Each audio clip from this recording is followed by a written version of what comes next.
शिवामूठ ही एक धार्मिक संकल्पना आहे. श्रावण महिन्यात प्रत्येक सोमवारी शंकराला 1 मूठ धान्य अर्पण करणे म्हणजे शिवामूठ होय. प्रत्येक सोमवारी वेगवेगळे धान्य 1 मूठ घेऊन ते शिवाच्या पिंडीवर वाहिले जाते. त्यानंतर शंकराची पूजा केली जाते, त्याला नैवेद्य दाखवला जातो. या दिवशी महिला उपवास करतात. महाराष्ट्रात तसेच भारताच्या अन्य प्रांतात नववधूने विवाहानंतर 5 वर्ष हे व्रत करण्याचा संकेत रूढ आहे. पहिल्या सोमवारी तांदूळ, त्यानंतर प्रत्येक सोमवारी तीळ, मूग, जवस, सातू या क्रमाने शिवामूठ वाहिली जाते.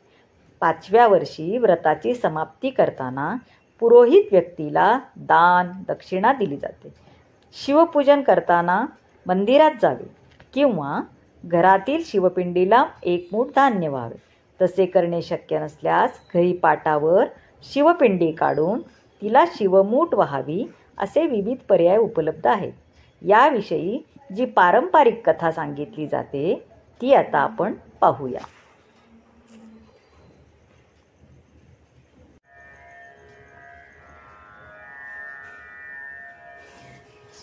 सोमवारची शिवामुठीची कहाणी.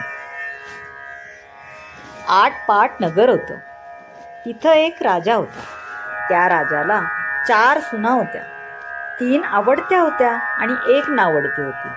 आवडत्या सुनांचा तो चांगला प्रतिपाळ करी. नावडतीला जेवायला उष्ट, नेसायला जाडं-भरडं, राहायला गुराचं बेडं दिलं, गुराख्याचं काम दिलं. पुढं श्रावण मास आला. पहिला सोमवार आला. ही राणी गेली. नागकन्या देवकन्यांची भेट झाली. त्यांना विचारलं, बाई तुम्ही कुठे जाता? त्या म्हणाल्या, महादेवाच्या देवळी जातो, शिवामूठ वाहतो. यानं काय होतं? भ्रताराची भक्ती होते, इच्छित कार्य सिद्धीस जातं. मुलं बाळं होतात, नावडती माणसं आवडती होतात. वडील मनुष्यांपासून सुखप्राप्ती होते. मग त्यांनी हिला विचारलं, तू कोणाची कोण? ती म्हणाली, मी राजाची सून, तुमच्याबरोबर येते. त्यांच्याबरोबर देवळात गेली. नागकन्या देवकन्या वसा वसू लागल्या. नावडती म्हणाली, काय ग बायांनो, कसला वसा वसता? आम्ही शिवामुठीचा वसा करतो. त्या वशाला काय करावं? मूठ चिमूट तांदूळ घ्यावे, शिवराई सुपारी घ्यावी, गंधफूल घ्यावं, 2 बेलाची पानं घ्यावी, मनोभावे पूजा करावी.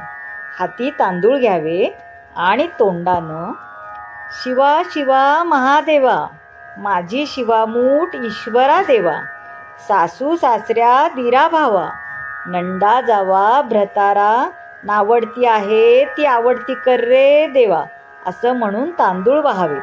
संध्याकाळपर्यंत उपास करावा. उष्टमाष्ट खाऊ नये, दिवसा निजू नये. उपास नाही निभावला तर दूध प्यावं. संध्याकाळी आंघोळ करावी, देवाला बेल व्हावा आणि मुकाट्यानं जेवण करावं. हा वसा 5 वर्ष करावा. पहिल्या सोमवारी तांदूळ, दुसऱ्या सोमवारी तीळ, तिसऱ्या सोमवारी मूग, चौथ्या सोमवारी जव आणि जर 5वा आला तर सातू शिवामुठी करता घेत जावे. पहिल्या सोमवारी सगळं साहित्य नागकन्या देवकन्या यांनी दिलं. दुसऱ्या सोमवारी हिला घरून आणायला सांगितलं. त्या दिवशी हिनं मनोभावे पूजा केली. सारा दिवस उपवास केला. जावा नंदांनी उष्टमाष्ट पान दिलं, ते तिनं गाईला घातलं. शंकराची आराधना केली आणि दूध पिऊन निजून गेली. दुसरा सोमवार आला. नावडतीनं घरातून सर्व सामान मागून घेतलं. पुढं रानात जाऊन नागकन्यांबरोबर मनोभावे पूजा केली आणि शिवा शिवा महादेवा, माझी शिवामूठ ईश्वरा देवा, सासू सासऱ्या दिरा भावा, नंदा जावा भ्रतारा, नावडती आहे ती आवडती कर रे देवा, असं म्हणून तीळ वाहिले. सारा दिवस उपवास केला. शंकराला बेल वाहिला. दूध पिऊन झोपून गेले. संध्याकाळी सासऱ्यानं विचारलं, कुठं आहे तुझा देव? नावडतीनं जबाब दिला, माझा देव फार लांब आहे, वाटा कठीण आहेत, काटे कुठे आहेत, साप वाघ आहेत, तिथं माझा देव आहे. पुढं तिसरा सोमवार आला. पूजेचं सामान घेऊन देवाला जाऊ लागली. घरची माणसं मागं चालली. नावडते, दाखव तुझा देव, असं म्हणू लागली. नावडतीला रोजचा सराव होता. तिला काही वाटलं नाही. यांना काटेकुटे खूप लागले. नावडतीची दया आली. आजपर्यंत रानावनात कशी येत असेल कोण जाणे.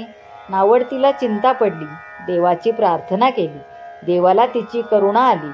नाग कन्या देव कन्या यासह वर्तमान देऊळ सुवर्णाचं झालं. रत्नजडीत खांब झाले. स्वयंभू महादेवाची पिंड झाली. सगळ्यांनी देवाचं दर्शन घेतलं. नावडती पूजा करू लागली. गंधफूल वाहू लागली. नंतर मूग घेऊन शिवा शिवा महादेवा माझी शिवामूठ ईश्वरा देवा, सासू सासऱ्या दिरा भावा नंदा जावा भ्रतारा, नावडती आहे ती आवडती कर रे देवा, असे म्हणून शिवाला वाहिले. राजाला मोठा आनंद झाला. नावडतीवर प्रेम वाढलं. दागिने ल्यायला दिले. खुंटीवर पागोटं ठेवून तळ पाहायला गेला. नावडतीची पूजा झाली. पूजा झाल्यावर सगळी माणसं बाहेर आली. इकडे देऊळ अदृश्य झालं. राजा परत आला. माझं पागुटं देवळी राहिलं. आता जातो देवळाकडे आणायला गेला. तो तिथं एक लहान देऊळ आहे. तिथं एक पिंडी आहे. वर आपण केलेली पूजा आहे. जवळ खुंटीवर पागोटा आहे. तेव्हा त्याने सुनेला विचारलं, हे असं कसं झालं? माझा गरिबाचा हाच देव. मी देवाची प्रार्थना केली, त्यानं तुम्हाला दर्शन दिलं. सुनेमुळे देव भेटला